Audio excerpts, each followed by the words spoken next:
Hello guys, in this video, I'll give you a quick review of the UTUA credit card and whether it's a scam or legit in 2025. So, UTUA is a fintech brand that markets itself through Facebook ads, promising high credit limits and fast approval.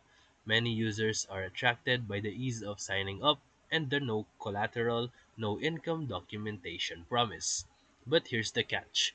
The UTUA credit card is more of a digital installment or line of credit system.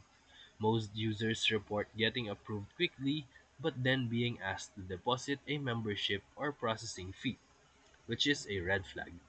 There is also lack of proper customer service channels, and the company's name doesn't match any regulated bank or lender on the BSP or SEC list in the Philippines. So, for final verdict, it's likely not a legit financial institution if you are required to send money before receiving the service. It's best to walk away. So if this video helped you, feel free to like and subscribe for more quick tutorials, reviews, and comparison videos. Thank you for watching.